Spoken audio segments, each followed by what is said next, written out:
Friends, last year your dollar lost a ton of value. Inflation rose by almost 7% in just 1 month toward the end of the year. And that means in 30 days, your dollar became 93 cents. Inflation is a silent killer. It is a hidden tax that is felt by everyone. And this administration, yes, the Resident's Day, is only making it worse. Inflation is not slowing down, it's escalating quickly. So gold provides a hedge against inflation and can protect your family's wealth. Legacy Precious Metals is the company that I trust for investing in gold and silver, and they also do a lot of other investments like cryptocurrency. You need to diversify your portfolio. So you have to take this seriously, friends. Oil prices are rising. We've seen supply chain issues, and all of this is going to compound our inflation problems. You can trust Legacy Precious Metals because they give you unbiased counsel that is based off of your personal situation. So you can speak to an IRA expert at Legacy Precious Metals at 866-528-1903 or download the free investor's guide at legacypminvestments.com. That's legacypminvestments.com, or call them at 866-528-1903. As a constitutional law attorney, former senior legal advisor, and personal counsel to President Donald J. Trump, Jenna Ellis believes in the rule of law and the importance of integrity in our elections. And she's ready to tackle the big cultural and legal issues facing America. This is the Jenna Ellis Show. Here is your host, Jenna Ellis. All right, and welcome to another episode of the Jenna Ellis Show. I'm Jenna Ellis, and with all of the things going on in the world, we still need to obviously focus on some things that are happening domestically, especially really important litigation that is going on around the country. And our friends at Alliance Defending Freedom, which, full disclosure, I'm an allied attorney with the Alliance Defending Freedom. I fully support their work. They have been just prolific in litigating cases all around the nation and at the Supreme Court. They have a really important case coming up that's out of Vermont that deals with school choice and also has a religious liberty component. So joining me now is Paul Schmidt, who serves as legal counsel for the Alliance Defending Freedom. So Paul, thanks so much for joining me today. Thank you for having me, Jenna. Glad to be here. Absolutely, and thanks so much for the work that you're doing. And so, we keep hearing about these cases like the Trinity Lutheran case, of course, and others that the state is just trying, it seems like, to discriminate against parents who want to provide school choice for their kids that have a religious component to that, and that should not foreclose their ability to receive state funding and other benefits that are available to anyone, whether or not it's religious-based education. So tell me what's going on in Vermont with this particular case. Sure, Jenna. So Vermont has this really excellent program. Vermont is a largely rural state. It has a lot of little towns, and many of these small towns can't afford to actually operate a public high school or sometimes even a public elementary school. And so what those towns do instead of operating the public school is they give families a tuition benefit. And the families can take their benefit and use it at any public or private school of their choice. And that pays for the family's tuition for their child to go to those schools. The problem is, for about 21 years, anytime families chose religious schools for their children, school districts in the state of Vermont would block those families and revoke their benefit. Yeah, and so, this seems like it's just a no-brainer that obviously if the state is providing tuition assistance like this, and I think, a lot of parents who are listening to this are thinking, that actually sounds great. Maybe I need to move to a small town that doesn't provide public education, because there are so many movements that are for funding students and funding families instead of funding public schools. But it just seems like a no-brainer that obviously the state couldn't discriminate on that tuition assistance benefit for religious-based education. So what is the argument from Vermont to specifically exclude families like the one that you're representing? So Vermont has a provision in their state constitution called the Compelled Support Clause. And basically the idea was, when the state of Vermont was founded, hundreds of years ago, that the state couldn't tax citizens to pay for, ministers or to build churches or that kind of thing. And unfortunately, the Vermont Supreme Court has read that provision so broadly that the mentality in the state is that no public funding of any kind can make its way to a religious school. And of course, that's really the wrong way to think about this kind of program. it's not like the state is taking this money and funneling it to a church. It's that families are taking a benefit and using them in the way that is the best for their children. And so really it's not just that it's unconstitutional, because it is, and the Supreme Court in multiple cases has said you can't take away benefits from families just because they choose to use them at religious institutions. It's also just unfair. Right. So would this have any particular impact then on, say, a church-run school where the education is, K through 12, and it provides regular, math and, STEM kind of education that any other public school would provide? It's just done through a church, and it's really supporting the families who then go to choose which particular outlet for education they deem best for their children. That's exactly right. One of our clients is the Diocese of Burlington, and they operate several high schools. One of them is Mount St. Joseph Academy, where the particular family who was denied in this instance sends their kids. It's a really great school. It's on a college prep track. It has many AP and honors courses that it provides as options for, their students, and it's got really excellent athletics and performing arts and all these kinds of things. And that just means by excluding Mount St. Joseph and other Catholic schools from the program, you've just taken away this really great option for all these kids. Yeah, and it doesn't seem to make sense at all when you look at that particular provision in Vermont to say that funding particularly ministries or churches or ministers, that's an entirely separate category of specifically work that's done for furtherance of a church body rather than specifically focused on education. And plus the funding and the tuition assistance goes to the family. It doesn't go to specifically support a particular church or a particular outlet of the state's choosing. And so that seems to be, kind of not specifically attenuated enough for the state to make their case. But at what point then is this case that you're litigating now, and I think the name is EW versus French. What's the posture of the case now, and where is it headed? Yeah, so I guess it would have been about a week ago, we filed the complaint, and now we're going to ask the court for an injunction, basically stopping these state officials and these government officials from denying the family their, rightful benefit. There are other cases that are similar to this that have been filed in Vermont. The federal district court has been waiting for the Supreme Court's decision coming up in, Carson versus Macon, which is a similar program based out of the state of Maine. But this family really needs injunctive relief soon, because they have a son who's trying to choose a college, and whether or not the family gets this tuition benefit is going to impact, if and where he can go to school.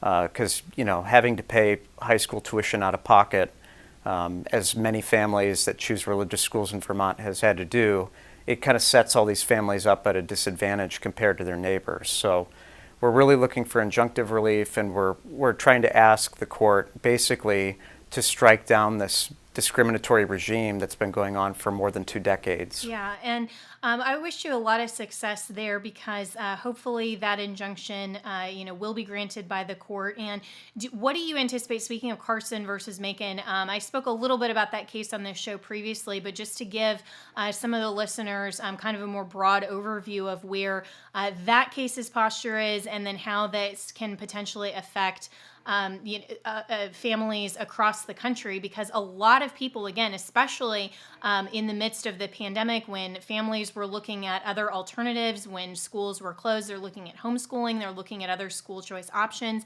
It seems to make sense in terms of a legislative posture for state legislatures to take up more of a funding of families, funding of the student, rather than funding of specifically public schools.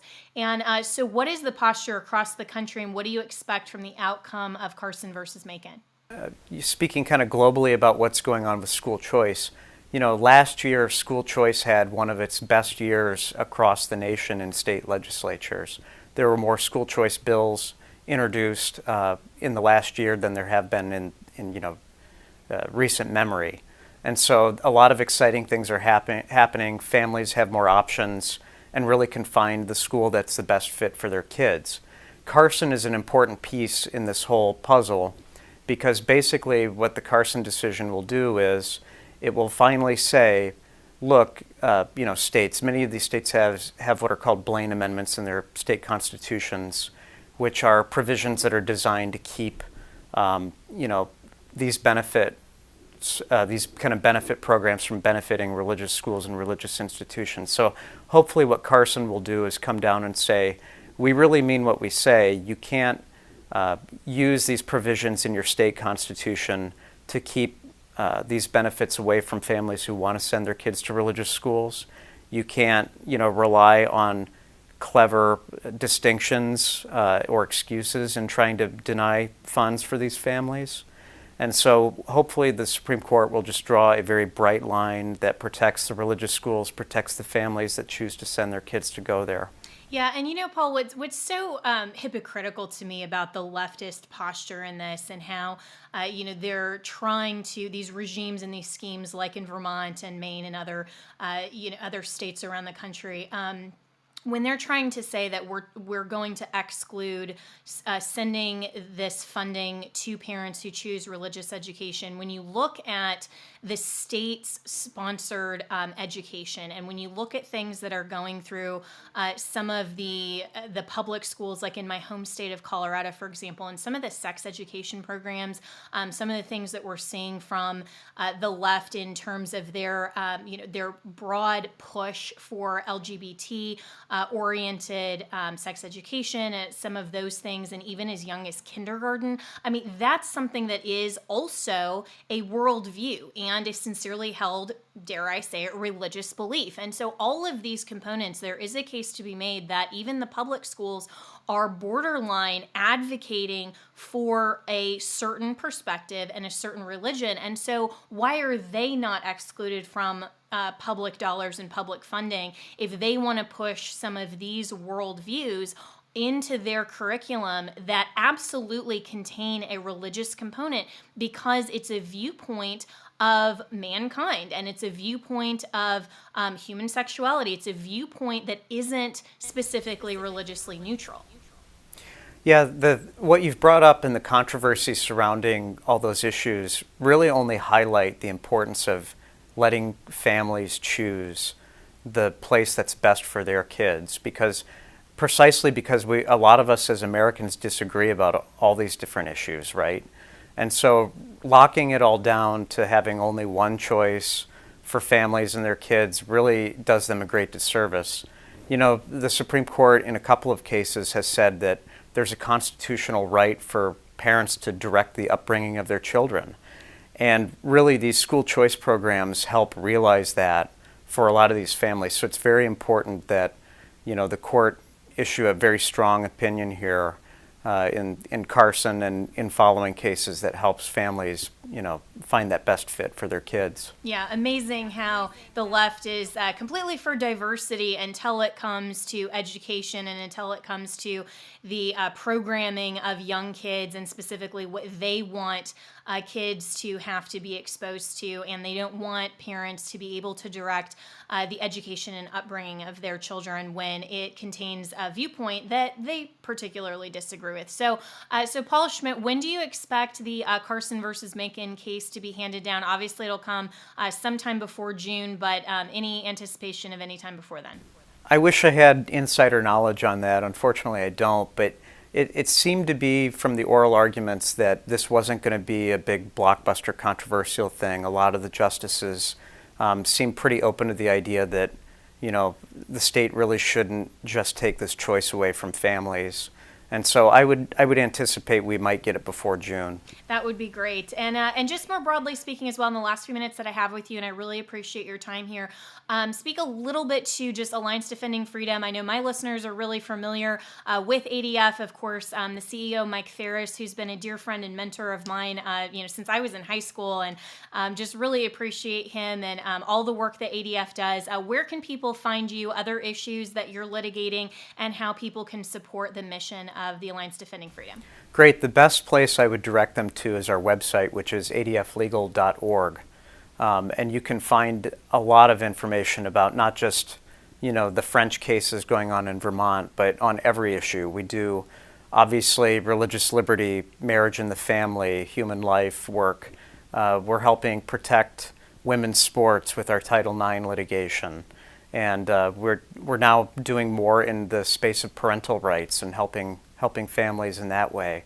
And so all that information, the cases we're working on, and the ways that people can help are all available there. Yeah, and for people who may not know as well, I mean, ADF isn't just about litigation. You also have model legislation. Speaking of women's sports, that was the model legislation for, I think, something around 18 states to protect women's sports, and that's, just and counting. And so there's also a legislative component, and so, ADF is trying to protect the constitutional rights of Americans, especially for Americans to understand the values that come from our Constitution. And so I always really appreciate the work that everyone at ADF is doing. And so keep us posted on this case. Wish you a lot of luck. That is EW versus French. And so Paul Schmidt, thanks so much for your time today.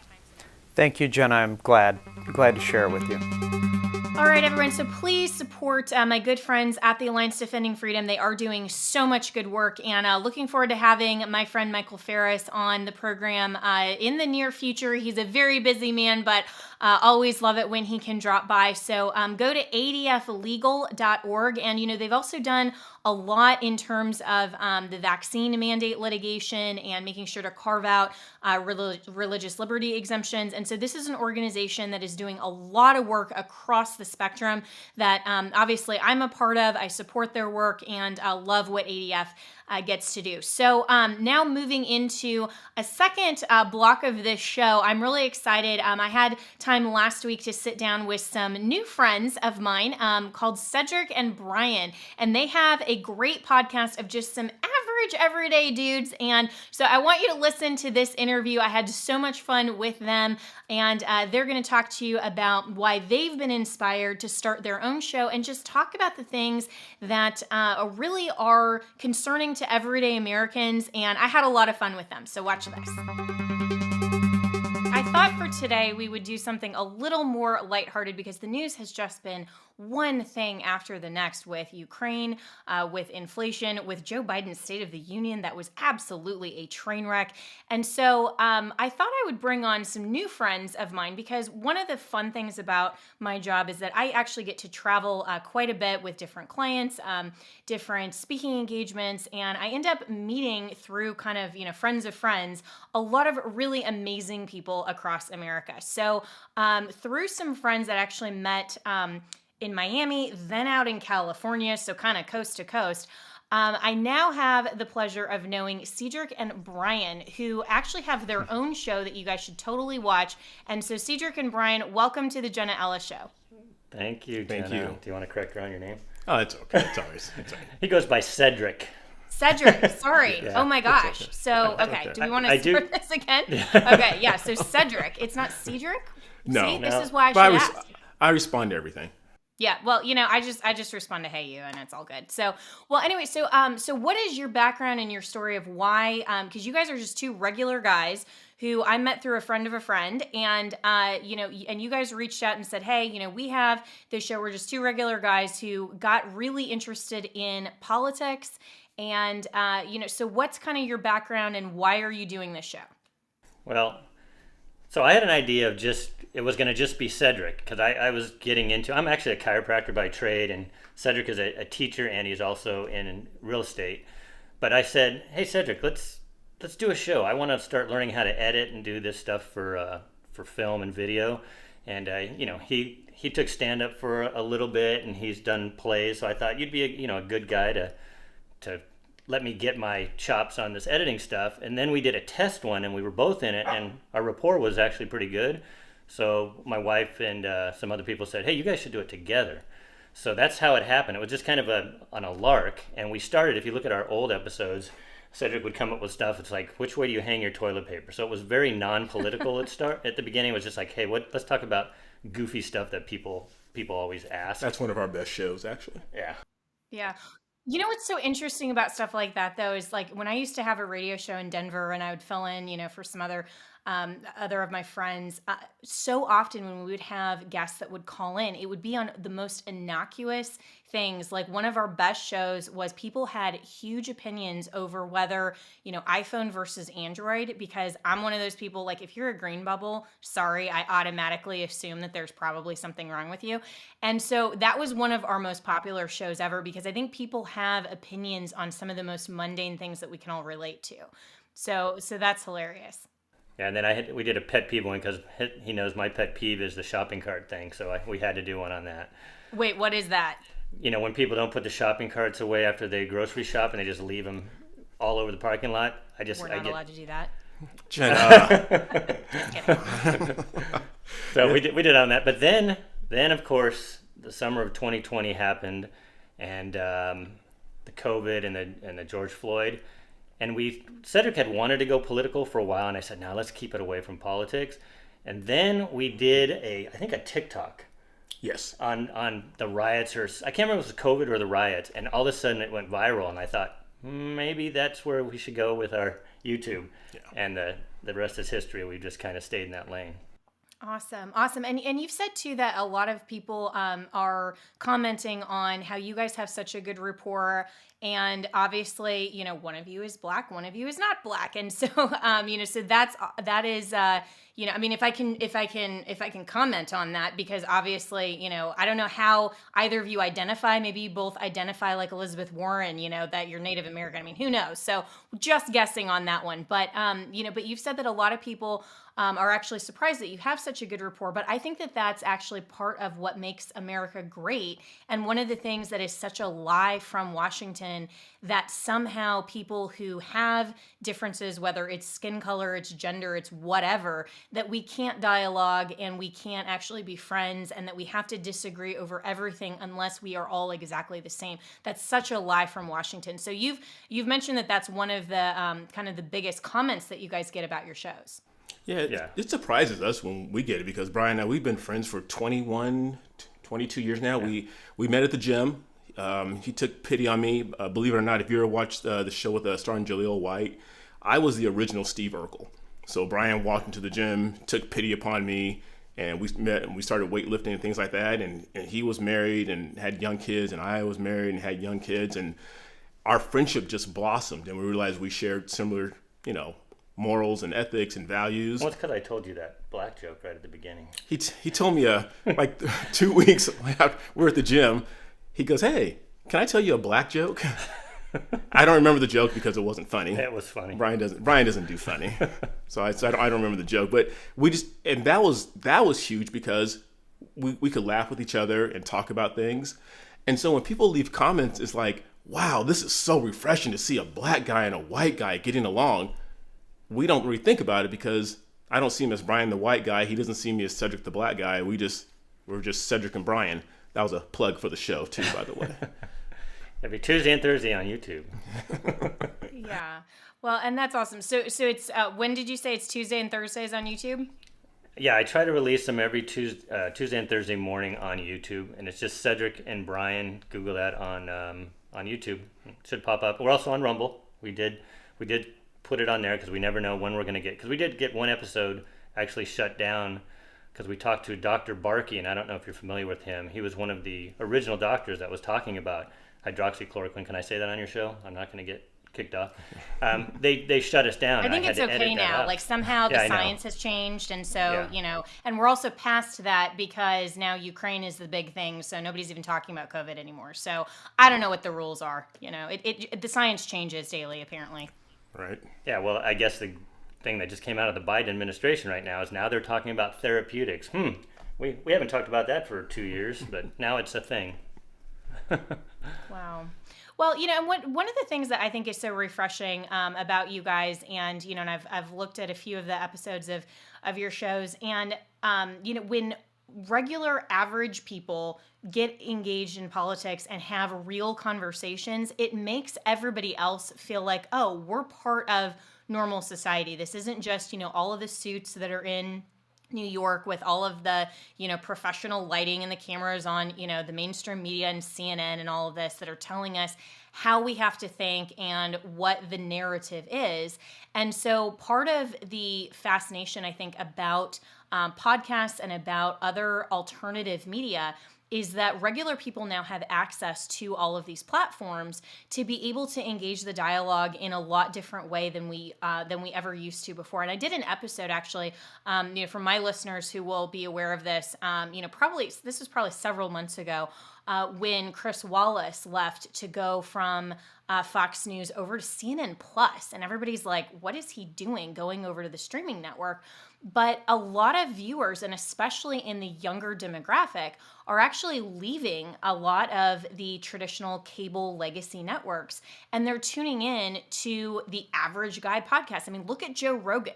That is something that's huge now because people want to have honest, down-to-earth conversations with real people. And so I applaud you guys for doing this. And, from just the perspective of politics, you said that you got engaged in that because, you're kind of looking at what's going on in politics and culture around our nation and around the world. And so kind of give people an idea of where you're coming from with that and why it's important to each of you. Well, I guess when it started with the whole George Floyd thing, so we're about the same age, so we grew up with the Rodney King stuff, and we've dealt with the race stuff. He's for older. A while.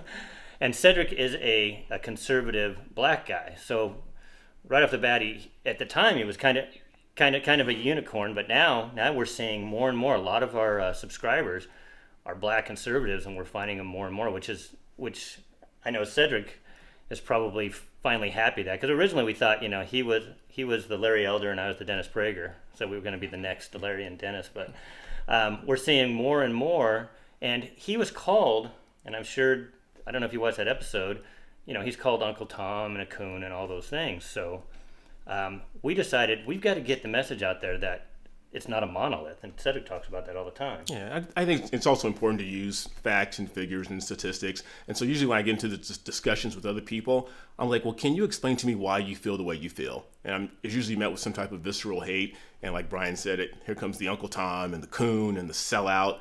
And I said, I understand you, or I'm a complete idiot. And I said, I agree with you. I am an idiot. I agree with you completely. But tell me why. Explain to me why you feel that way. Because I've explained to you why I feel the way I feel. And I've used facts and figures and statistics to back it up. But facts don't care about your feelings. Facts don't care about your feelings. Yeah, exactly. Yeah, quoting some Ben Shapiro there and there now too as well. So yeah, and that's those types of conversations are so important, and to just be able to engage with people who disagree. And so there's so many people across the spectrum who they will push back against conservatives and against anything that we're trying to engage in the dialogue by just the name calling or saying, oh, you're an idiot, or my favorite on Twitter is #fake Christian, and I'm like, well, this is Rich from someone who clearly hasn't even read the Bible at all, trying to tell me how they think I'm not adhering to a religion and a God that they don't believe in, And so these are things and arguments that ultimately are just inflammatory, that aren't getting to the merit of the conversation. And so having those types of dialogues and being able to encourage other people to be able to put forth their ideas and genuinely push back against the rhetoric and sometimes the really harsh and abusive rhetoric. I mean, people like you and I who engage with people all the time. Like, I don't care what people call me. I'm never offended by anything because I've heard every name in the book. I mean, I'm a blonde female lawyer. Believe me, I've heard all the jokes, and some of them are actually funny. So it's totally fine with me. But for the average person, it can be really hard to go out and put forth your political viewpoints that aren't necessarily the majority view, depending on what area in the country you live in. And you guys are in California, right? So, I mean, that's even harder sometimes to be a conservative in that environment, even though I think there's a ton of conservatives in California. You're just kind of more the silent majority there. And so to give people more of an encouragement of saying, this is how you can push back in a way that's not just a bombastic argument. It's actually trying to show the other person the tension point of their own worldview and to say, well, why do you think the way that you're thinking? That logically doesn't really make sense. So, for you guys out in California, what's been your experience there over the last, especially the last 2 years with all of the crazy COVID lockdowns, the rhetoric, all of the church closure cases. I mean, that's where I've been in California, for the churches that are there, and, just seeing all of the oppression, but then also the people who are standing up and saying, well, wait a minute, this doesn't match reality. What's your experience? Well, we've been lucky because we live kind of in a pocket of California that you do see more of the Trump flags and things like that. Because I don't know if your viewers are familiar with an area called Norco, but it's called Horsetown, USA. So it's kind of the cowboys in the middle of all this suburbia. But as soon as you step out of this bubble, yes, it's you see masks everywhere. Because we went to Tennessee, didn't see any masks in Nashville. We come back here and you got to put the mask on. This is back in April. So it is funny here, but I think this is where Cedric has the advantage. Because during the whole George Floyd thing, which was also the COVID time, he couldn't just be called a racist. So he was the one wearing the MAGA hat, and I wasn't, because for some reason he could get away with it. I mean, we know the reason, right, Jenna? In California, Right. it's a Right. And and it used to be, before the whole Black Lives Matter thing, for a long time, it was the rise of feminism. And I could say things as a woman that guys couldn't get away with. And it's all this identity politics that is just such a disaster, because it shouldn't matter what you look like. I mean, the Bible says that, even if a child speaks truth, it's still truth, so it doesn't matter who speaks it. It matters the substance of what is being said, and whether or not the substance of what's being said matches reality. So that's interesting. But Cedric, you were about to say something as well. Well, just about 2 weeks ago, we hosted the Super Bowl here. You want to say something about that? I'm a Rams fan, so yes, Okay, finally. that's all you get to say. Nice. Yeah, So- yeah. And your LA mayor, who set the world record for holding God. his breath, taking Right? pictures. I That know. was ridiculous. It's like smile or holding our breath. But I think a lot of Californians, they went around the SoFi Stadium during that time and they cleaned up all the homeless people. And those are three of the biggest things that concern Californians: crime, homelessness, and school choice. But none of those things are addressed here. And I was so excited a while ago when Larry Elder was running for governor. But I guess they wanted someone who was black. They wanted someone who fit their agenda, but I guess he was the wrong black guy. He was the black face of white supremacy. He was the black face of white supremacy. But crime is on the uprise. Homelessness, like I said, where we live here, we're about 45 minutes from downtown LA. And if you take any exit there are actually rows and rows of tents of just homeless people urinating on the streets, defecating on the streets. It's horrible, and none of that stuff is addressed. But That's why I'm dragging him out to Tennessee. I've already bought We're land gonna go to out there, Tennessee. so we'll be there 3 years. I had to drive 4 miles to Brian's house. I had to take out a second on my home to get the money to put in the gas tank, because I think the gas is like almost $6 now. Yeah. Right? Yeah. Well, so do you see a future for California, or do you think that the conservatives are going to continue to migrate out to Tennessee and Florida and other free states? I think not just the politics, but the cost of living is kind of pushing your average middle-class worker out of here anyways. And those middle-class workers tend to lean a little bit more conservative. So it's just kind of a natural thing. Unfortunately, that's kind of why I finally picked up my stakes and decided to go. And when we saw people like Dave Rubin and the Daily Wire and all of them leave, it's like, yeah, I don't have enough years left in my life to stay for the fight. I mean, the young kids, if they want to fight for California, that's great. But I don't see it getting better. In fact, I talked to somebody who said, yeah, I'm glad that all you guys are leaving, because then the state will become more blue, and that's my fear. Wow. You know? Yeah, isn't that sad? And it's like, what have blue policies ever done for Democrats in a good way? I mean, who is continuing to vote for Nancy Pelosi? Homelessness. I mean, I can't even I know. believe that woman is still in office. I mean, just so insane. I know. But that's California. That's why I think people finally decided to leave, because, people said, I'm going to stay and fight, and they stayed and fight. And then when we saw the Larry Elder debacle, I think people finally said, it's not going to happen soon enough. Yeah. Yeah, I was actually really discouraged that the recall wasn't even as close as it could have been and that it should have been. I mean, that was an opportunity for California to send a very clear message to the Democrats, to Gavin Newsom. And I think, he was really nervous about that. And so the fact that it wasn't closer and that he actually won that recall by a more significant margin, that was discouraging. But also, California, you guys have a lot to do as far as cleaning up a lot of your election integrity issues as well. I mean, some of the stuff that goes on in California, especially LA County, some of the statistics there is just absolutely ridiculous. So, there were some people who really weren't that surprised with it because California has basically legalized cheating. I mean, they've done so many things, whether it's ballot harvesting, mail-in, all that kind of stuff that really doesn't encourage the safety and security of the ballot there. So, so we'll see. So you guys are still there though in California, at least for now, and you're fighting the good fight. So what's next on your agenda in the upcoming week for your show, and what you think Americans need to really be focused on right now? Well, that's one thing, we never run out of material, because the last 2 years have just been nuts. So that's kind of another reason we switched, because you can always find material. We also do music reviews. So we'll be doing, he's actually a Canadian, but he's moved to LA, but he's more of a conservative rapper, even though I'm not a rap guy. His name's Tom McDonald. I don't know if any of your viewers have seen him. So we kind of fell into reviewing some of these more conservative-leaning artists, too, and Aaron Lewis, who used to be with Stained. And so we've picked up a base with that, too, because people like the fact that they're finding other people out there that agree with their narrative that are in pop culture, because that's what we need to do. We need to take back the pop culture, because we've lost it. We've lost the schools, we've lost the pop culture, and obviously now we've lost the government for now, but hopefully in November that will change.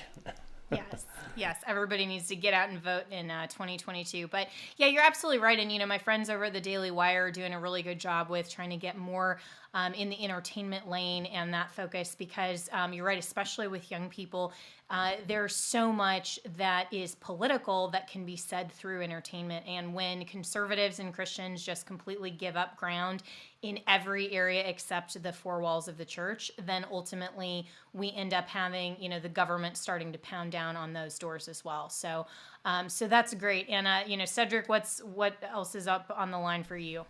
Not much. We're just trying to put the word out there. Like Brian said, we just want to give the normal people hope. I mean, it's one thing to be a Jenna Ellis or a Ben Shapiro or a Dave Rubin, but we just like to come off as the normal 9-to-5 working guy and just be there for the people. I asked Brian today, I said, hey, should we put on a collared shirt and when we do this for Jen? He goes, that's not us. That's not us. He said, we're t-shirts, jeans, we're the everyday guys. And we just want to give people hope and just say, you know what, if you guys stick to the truth and this is what's going on. This is unity. This is what Cedric says all the time. So a person that he knows, daughter, came up with this, and we thought that's just our perfect logo now. So it shows that. That was a shameless plug. That's awesome. That is great. All right, well, tell people again where they can find you and listen to the Two Average Guys. And, I really applaud you guys for doing that. And I wish that more Americans would stand up and speak out, and whether they want to have a podcast like yours, whether they just want to talk to their friends and family, or most importantly, in the church as well. I mean, pastors need to be speaking up, and every American has a responsibility to help take back our culture and our government and our country. So where can people find you guys? I'll let Brian answer that, but just to touch on what you said, I mean, it says in Proverbs, a good man leaves a legacy for his children's children. The way our country's going right now, we're trillions and trillions of dollars in debt. We're not leaving a legacy for our children's children. We're leaving them drowning in debt. So we got to do a better job of getting out there and educating our children's children to make sure that they have a good country that we can leave them. And then to find us, you can go to cedricandbrian.com. That will have all the links, or just Google Cedric and Brian for YouTube, Rumble. We have a TikTok presence. We don't really follow up with that much lately. We're on Instagram. Cedric takes care of that, and we're on Facebook. And just Cedric and Brian. Just spell it like this right here. If you can see Cedric that. comes first. Yeah, Cedric had to come first because that was that was the agreement. All right. Well, sounds good. Well, thanks so much for dropping by, guys. Okay, Jenna, you may edit this out. I need to ask you something. Who is he? Well, going to run I in saw him at 2024? CPAC just a couple weeks ago, and that was an amazing speech, and he came the closest ever that he's actually said that he's going to run. So I think he definitely will, and I think America's looking forward to it. So. Ladies and gentlemen, you heard here first, Cedric and Brian breaking the news. There you go. Well, Cedric and Brian, my new friends from California, thanks so much for dropping by, and looking forward to your show. And keep up the great work. I think it's awesome to have, two guys like you who are out there who are wanting to just speak truth. And so thanks so much. Thank you for Thank you, having Jenna. us. Appreciate it. Right now, Mike Lindell is having an incredible deal, and he's calling it the sale of the year. So for a limited time, you'll receive 60% off the Giza Dream Sheets that come with a 60-day money-back guarantee and a 10-year warranty. You'll receive a set for as low as $39.99. I have these dream sheets. They're kind of awesome. I still love my slippers though, but you can use the promo code Jenna on all My Pillow product, not just the dream sheets, not just the My Pillow, not just the slippers, not just the robes, but even the towels, everything else. So for a limited time with any purchase, you will receive Mike's soft cover book for free when you use promo code Jenna. I've read his book. I told you, his testimony is so amazing, from crack addict to CEO. It's truly, absolutely a God story. And we all have stories of how God has intervened in our lives and has hopefully compelled us to accept his free gift of salvation and to start on a path of truth and to embrace the truth of who God is and how much he loves us. And, this book is amazing. Mike is amazing how much he's willing to stand firm, not just in the political sphere, but also with Christian truth, the Word of God. And you're going to love this book. So go to mypillow.com, click on the Radio Listener Square, use promo code Jenna. And along with this offer, you will also get deep discounts on all My Pillow products. So go to mypillow.com or call 1-800-564-8475. Use the promo code Jenna. That's Jenna. You know, friends, that I talk a lot about faith, family, and freedom, like today's show. And we all know that the fight is on to preserve those things for America. And that's why I'm asking you to join me in being a member of AMAC, the Association of Mature American Citizens. A subscription to AMAC is only $16 a year, and your membership is not only good for America, it's really good for you too.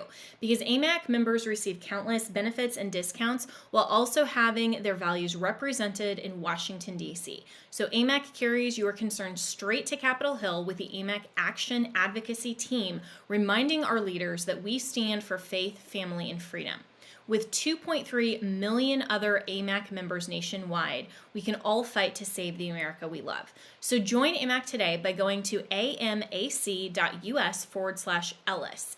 If you've already joined AMAC, make sure to renew your subscription because America needs you. So join today and unite your voice with millions of other freedom-loving Americans. Go to amac.us/ELLIS today and know that you have done something really good for America, and especially today on President's Day.